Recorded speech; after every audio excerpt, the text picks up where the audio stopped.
questions to the Prime Minister. I start with Stuart C. MacDonald. Question number 1, please, Mr. Speaker. Prime Minister. Mr. Speaker, I know that the sympathies of the whole House are with all those affected by Storm Babbitt, and in particular the friends and families of those who lost their lives.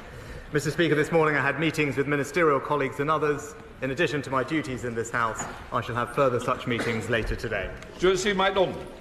Thank you, Mr. Speaker, and can I join the Prime Minister in expressing my sympathies to all those affected by the recent storms.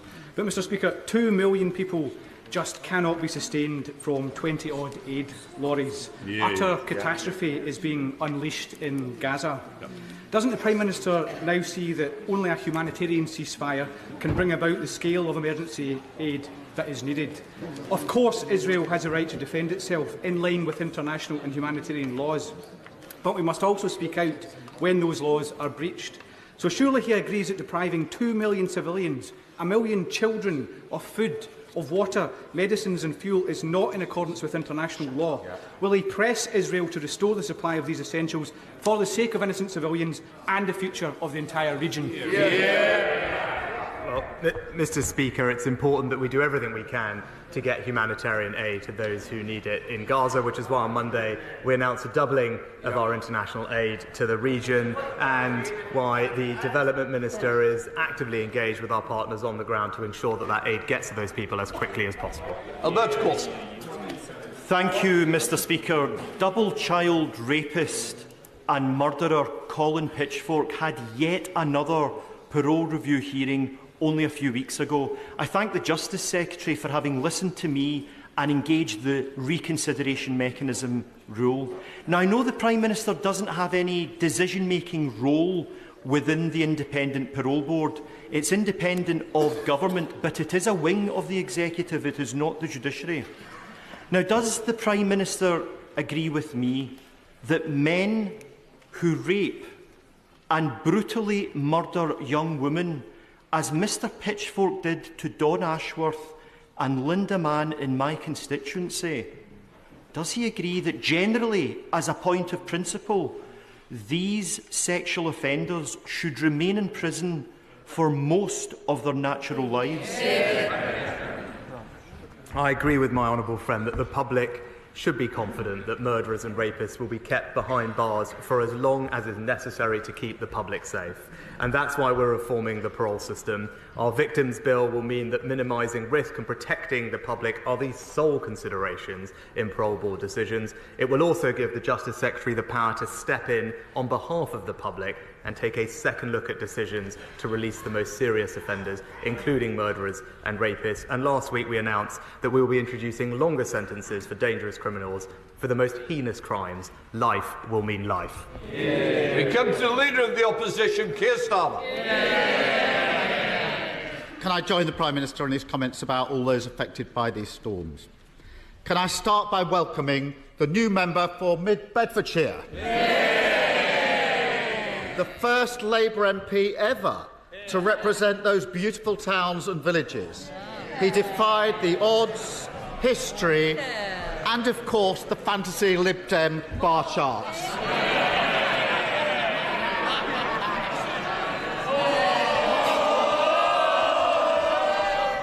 Can I also welcome the new member for Tamworth? She will be a powerful representative for her constituents. Is the Prime Minister as relieved as I am that those constituents are not burdened with his defeated candidate who told them, don't worry, Mr Speaker, I'm going to sanitise this, to F off if they're struggling with the cost of living? Well, Mr Speaker, I'm proud of what this government is doing to support the most vulnerable over the past year. But, Mr Speaker, can I in fact join him in welcoming the new members to their places?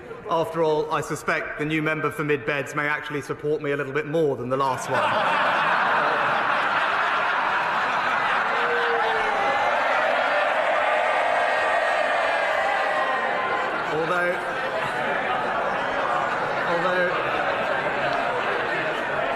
Although I did notice that the new member said that they will be opposing new housing in their local area, while the new member for Tamworth claimed that they will protect green spaces. I would urge them to have a word with their leader, because that's not exactly his position, Mr. Speaker, although with his track record of U-turns, who knows what his housing policy will be next week. Well, so much for being the change candidate. He can't even distance himself from those appalling comments. But I do have to ask him, where on earth does the Prime Minister think his candidate got the idea in the first place that throwing expletives at struggling families was his government's official position? Prime Minister! Mr. Speaker, let's just look at the record of what this government is doing to help those people. Paying for around half of a typical family's energy bill over the last year, support worth over £1,500. For the most vulnerable in our society, receiving £900 in direct cost of living support, record increases in the national living wage, record increases in welfare, and this winter, Mr. Speaker, pensioners to receive an extra £200 or £300 alongside their winter fuel payment to help them through what we know is a tough time. All of that, Mr. Speaker, significant support funded by this government, all of that would be put at risk by Labour's reckless plans to borrow £28 billion a year. He keeps boasting about how great things are. The voters keep telling him he's got it wrong. But I can see why the Tamworth candidate thought he was just following government lines. Annalisa and her 2 children lived in their home for 8 years. In May, they were kicked out with a no-fault eviction notice. Despite his government's pledge to scrap no-fault evictions, this week the Prime Minister crumbled to the landlords on his own backbenches and killed the policy. What message, other than the message delivered by his candidate in Tamworth, could Annalisa possibly take from that? Prime Minister, Speaker, we've taken significant action to help renters like Annalise and others. We've capped holding deposits at 1 week. We've protected tenants from rip-off tenancy fees, delivered almost 500,000 affordable homes for rent, and halved the number of percentage of substandard homes in the private rented sector, and strengthened local authority enforcement powers, because this government is delivering for renters. But we are also, Mr. Speaker, trying to ensure the new generation can buy their own home. So perhaps he can explain to Annalisa and thousands of millions of others why, when we brought forward plans to unlock 100,000 new homes, he stood in the way of that.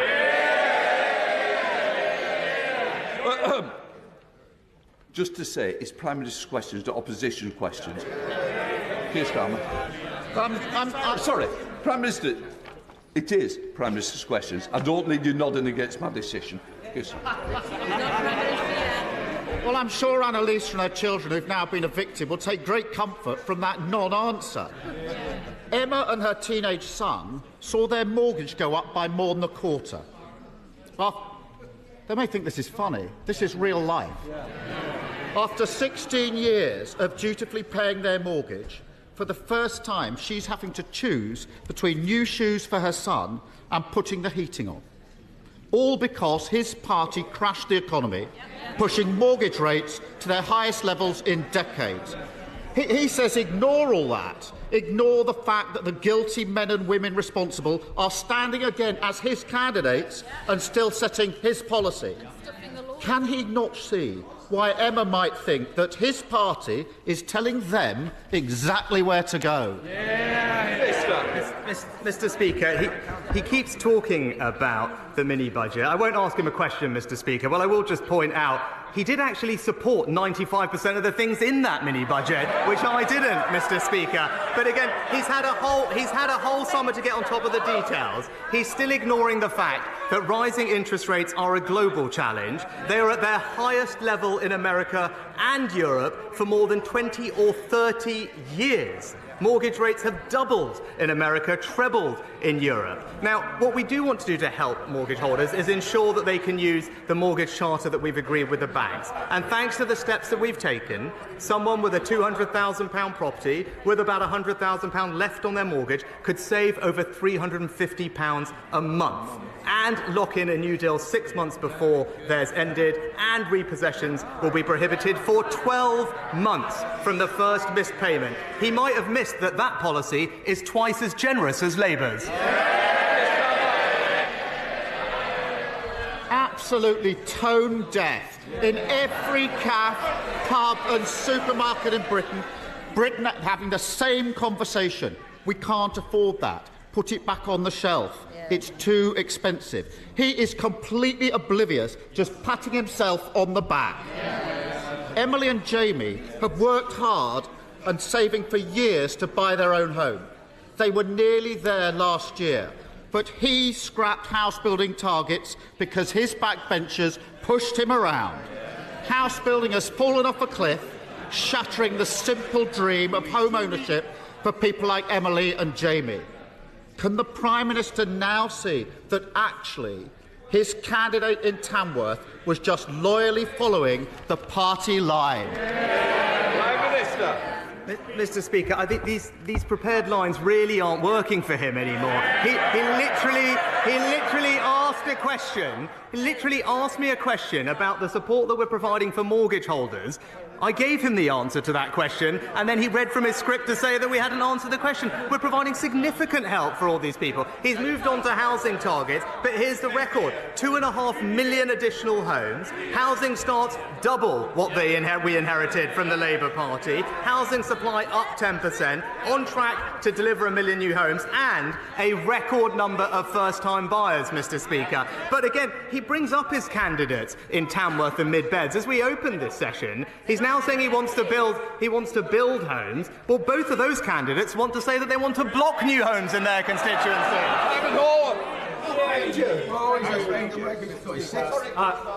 Tell us more about it. Thank you, Mr. Speaker, across our country, the British people are rolling up their sleeves and getting on with it, doing their best in the face of a punishing cost of living crisis and a government that has abandoned them, abandoned renters at risk of being kicked out, abandoned mortgage payers struggling to make ends meet, abandoned those who dream of owning their own house. The truth is, his candidate in Tamworth summed up perfectly just how his and his Tories are treating the British public. So will he just call a general election and give the British public the chance to respond, as they did in Selby, Mid-Beds and Tamworth? They've heard the government telling them to F off, and they want the chance to return the compliment. Mr. Speaker. Prime Minister. Mr. Speaker, look, as we saw with his recent decisions on actually building new houses, politicians like him always take the easy way out, Mr. Speaker, whereas we're getting on making the right long-term decisions to change this country for the better on net zero, on HS2, on a smoke-free generation, on education and energy security. Contrast that to his leadership. Too cautious to say anything and hope that nobody notices, Mr. Speaker. Let me tell him, come that general election, the British people will.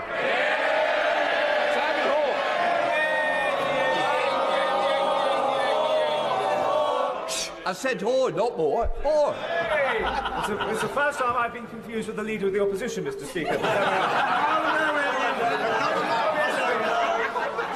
There's been many rumours about you. It will be soon. And all of them true, Mr. Speaker. Like me, my right honourable friend has the honour and privilege of representing a rural constituency. I'm sure he, like I, occasionally feels a certain degree of frustration that whilst progress has been made in this area, the rubric of funding formulae for things like the Environment Agency, local government, the police and education still fails to adequately reflect the difficulties and challenges of delivering public service in rural areas. Can my right honourable friend, the Chancellor, and the wider government use the opportunities of both the autumn statement and the forthcoming budget to explore these issues further, to give a better delivery of service for his constituents and for mine? Can I thank my honourable friend for raising this important issue on behalf of both his and my constituents. It's vital that we have the same high-quality services in rural areas as well as our towns and cities. I am pleased to tell him that we're providing £95 million through the Rural Services Delivery Grant to help rural councils achieve exactly that. We are currently reviewing the police funding formula, and I remember working with him to ensure that the national funding formula for schools does take account of the differing characteristics of schools and their pupils. But we will continue to keep all these things under review, and I agree with them entirely. Our rural communities must be given the same funding and public services as everyone else in our country. SNP Deputy Leader Murray Black. Thank you, Mr. Speaker. Yesterday, the UN warned that hospitals in Gaza had just 48 hours of fuel left to keep their electricity going. That was 28 hours ago. The electricity runs out tonight. Now, we have a human responsibility to all the people in Gaza, but we have a particular responsibility for UK citizens, some of whom are in those hospitals with no food, no water, no medicine and no way out.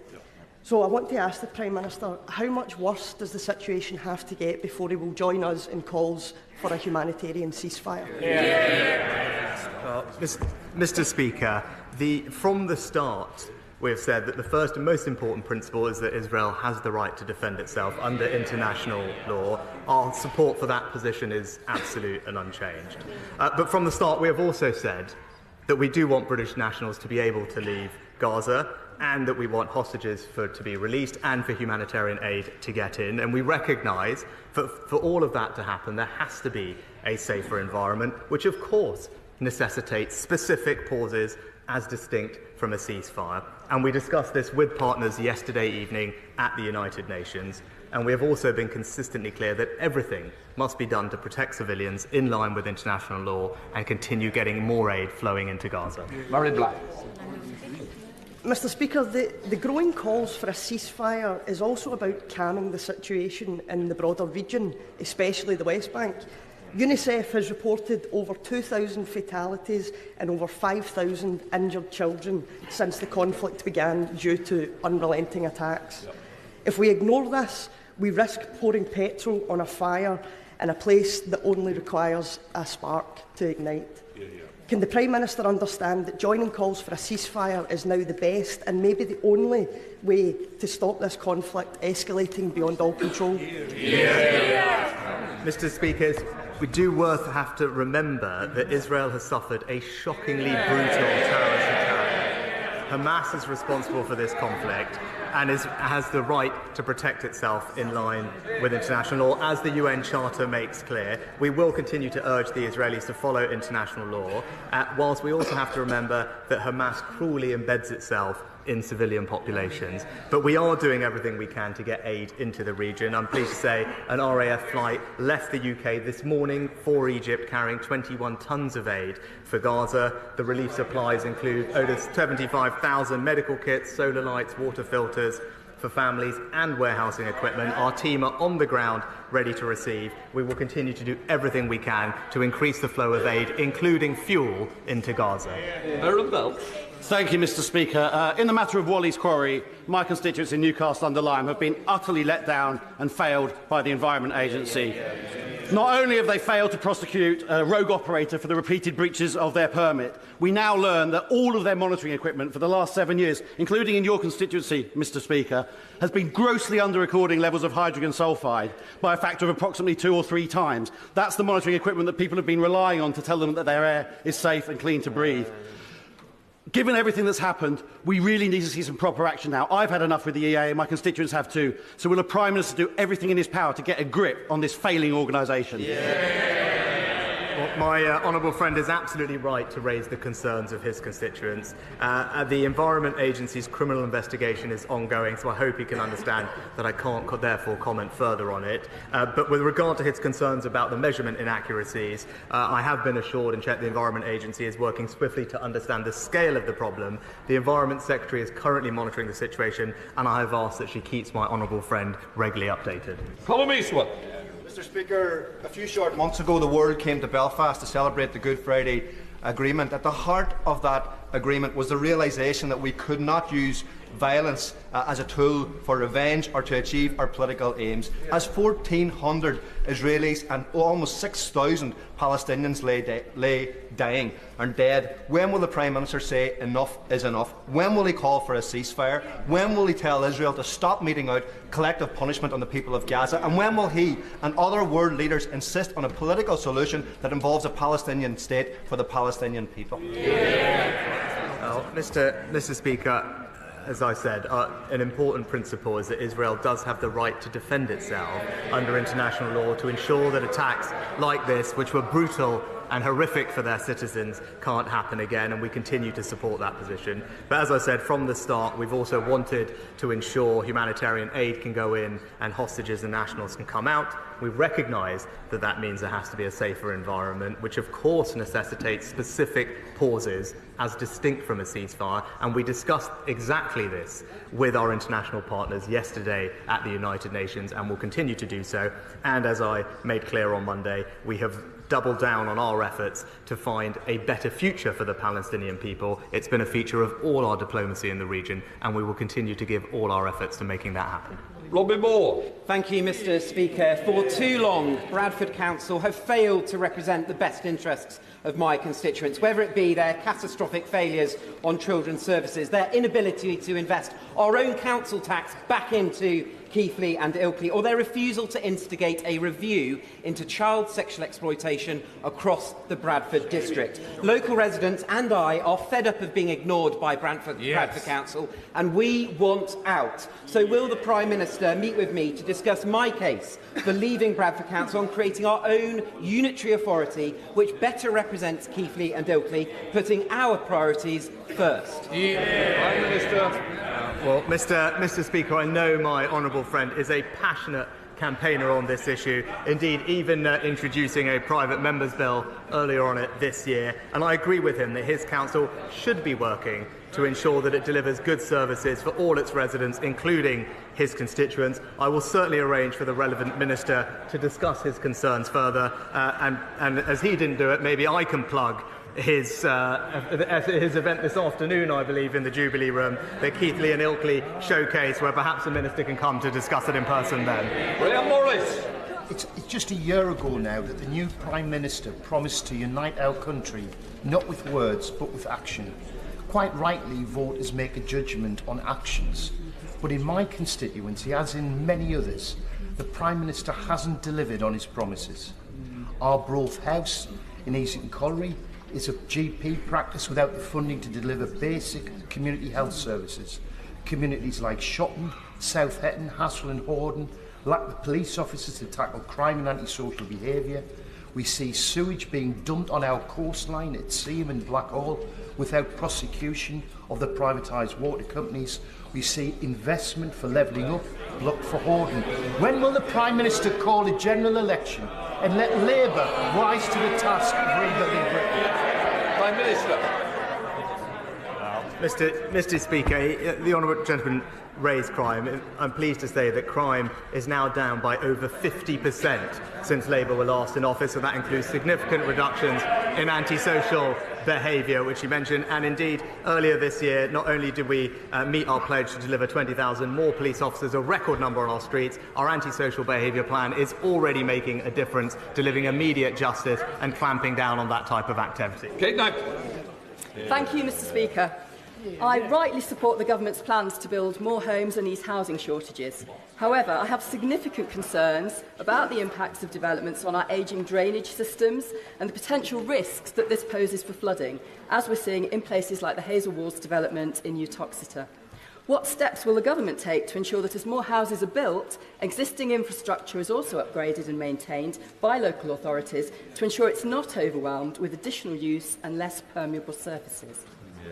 Prime Minister. Mr. Speaker, as my honourable friend knows, our traditional drainage systems are under increasing pressure, and that compares with the benefits of sustainable drainage systems, which work in a different way. It was already a requirement that sustainable drainage systems should be given priority in any major new developments and developments in flood risk areas. But earlier this year, we committed to requiring sustainable drainage systems in all new developments, in top of DEFRA's Plan for Water, which puts a statutory duty on water companies produce plans to set out how they will improve, maintain and extend our robust and resilient wastewater systems. Charlotte Nichols.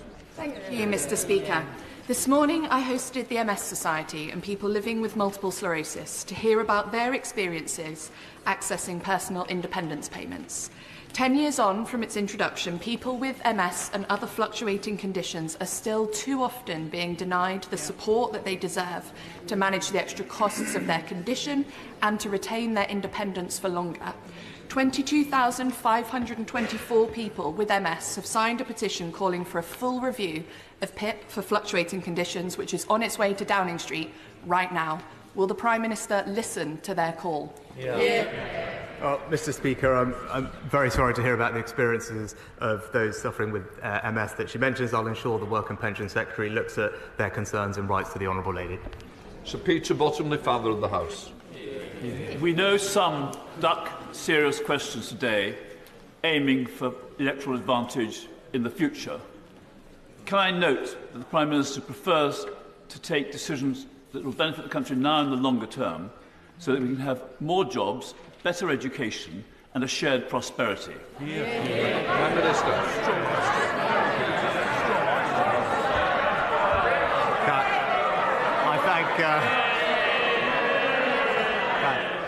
I thank my honourable friend for his kind words.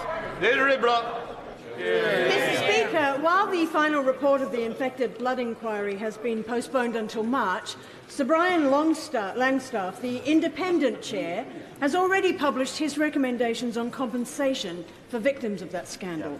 Can the Prime Minister explain why his government insists on postponing its response until after publication of the final report, kicking it into the long grass and delaying justice once again for my constituents Justine, Rachel and Paul, whose fathers died as a result of that scandal, as well as thousands of others across these aisles? Prime Minister. Mr. Speaker, as I said previously from the dispatch box, what happened was an appalling tragedy, and my heart goes out to all of those affected and their families. I've given extensive evidence to the inquiry, so my position on this matter is on the record, but I would say there is extensive work that has been going on in government for a long time, coordinated by the Minister for the Cabinet Office, as well as interim payments of £100,000 being made to those who are affected. Simon Baines. Thank you, Mr. Speaker. The Prime Minister has been a great champion of transport projects on the Welsh borders, including the electrification of the main line in North Wales, the reopening of Corwin Station and the Gabowen to Oswestry line, and also substantial levelling up fund investment in the Llangollen and Montgomery canals. Would the Prime Minister now deliver on the long-awaited Pant-Llanymynech bypass and also prioritise the dualling of the A5, A483 in Clwyd South and North Shropshire? Well, Mr. Speaker, we are making significant improvements to our cross-border rail services across the Union. Thanks to our decision on HS2, we can now provide an unprecedented £1 billion of investment to fund the electrification of the North Wales main line that will ensure reliable, punctual journeys between North Wales and multiple cities across west of England. We also are continuing to develop the Plant-Llanymynech bypass scheme in our next round of the road investment plans, and the section of the A5 in England will be considered by National Highways as part of the Midlands to Gloucestershire to Wales route strategy. Lillian Greenwood. Thank you, Mr. Speaker. It's important that the COVID inquiry has all the relevant documents. That's what the public, including thousands of bereaved families, expect and deserve. But despite being a self-described tech bro, the Prime Minister has been unable to locate and provide his WhatsApp messages to the inquiry. Does he agree that devices should be handed over to experts to retrieve this information? Mr. Speaker, both the government and I have fully cooperated to provide tens of thousands of documents to the COVID inquiry, and I look forward to giving evidence later this year. Peter Aldous. Thank you very much, Mr. Speaker. With the ongoing national crisis in NHS dentistry being raised here most weeks, can my right honourable friend advise as to when the dentistry plan produced by the Department of Health will be published? And can he ensure that any clawed back unspent funds are ring-fenced for NHS dentistry so as to deal with emergencies and to help clear the backlog? Mr. Speaker, we're investing £3 billion into NHS dentistry, and the reformed dental contract is helping to improve NHS access for patients. In the last year, I'm pleased to say NHS dental activity also increased by almost a quarter compared to the year before, but the forthcoming dental recovery plan, which will be out shortly, will include action to incentivise dentists to deliver even more NHS care. Ruth Gabriel. Thank you, Mr. Speaker. It is an honour to be elected to this place, and the standards by which we are expected to abide matter.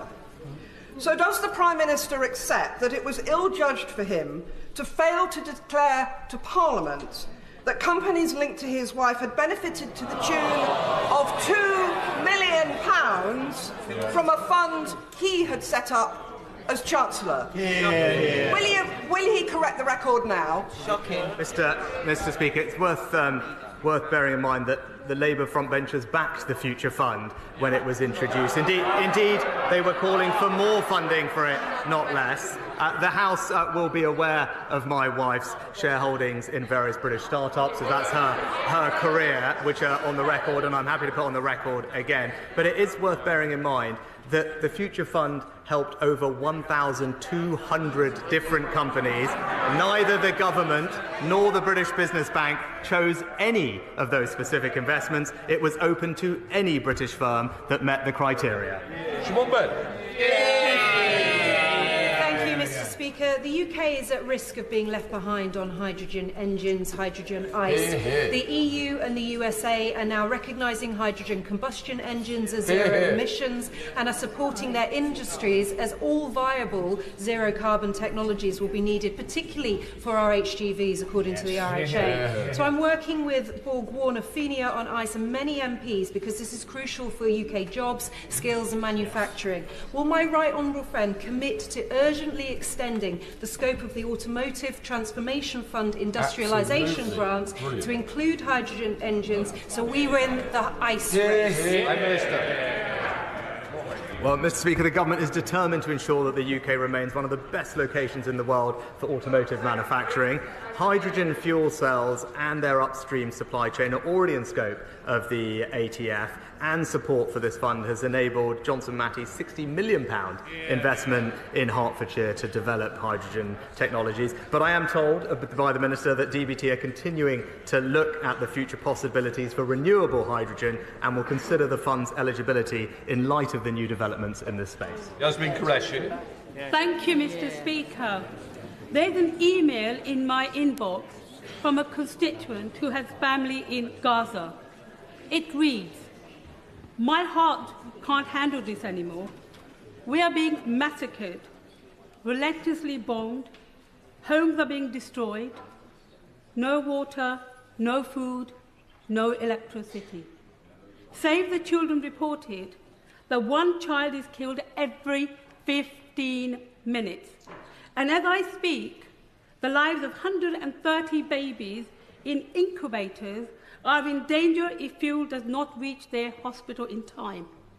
This is collective punishment of the Palestinian people in Gaza for crimes they did not commit. How many more innocent Palestinians must die before this Prime Minister calls for humanitarian ceasefire?" Well, Mr. Speaker, I welcome that there is, in fact, unity across these dispatch boxes on Israel's right to defend itself in face of an unspeakable act of terror. But it is also clear that we must support the Palestinian people. They are victims of Hamas too. Hamas uses innocent people as human shields, and we mourn the loss of every innocent life, people of every faith, of every nationality, and we are working as hard as we can to get as much humanitarian aid into Gaza as quickly as practically possible. Final question, Dr. Dan Poulter. Thank you, Mr. Speaker. Last week, Suffolk experienced its worst local floods for over 100 years, with communities in and around Needham Market, Framlingham, Debenham and Wickham Market particularly badly affected. Homes and businesses have been destroyed. And Suffolk, the community, has rallied together in a very stoic and pragmatic way to support those in need at this very difficult time. But what longer-term support can the Prime Minister offer to the people in Suffolk, those businesses and homes that have been affected by these floods, to help them to recover and rebuild? Well, flooding is a devastating experience, and I extend my sympathies to all those affected, including those in his own constituency. I'm pleased to say that that's why, through the flood recovery framework, we are confirming additional financial support for those households and businesses most affected.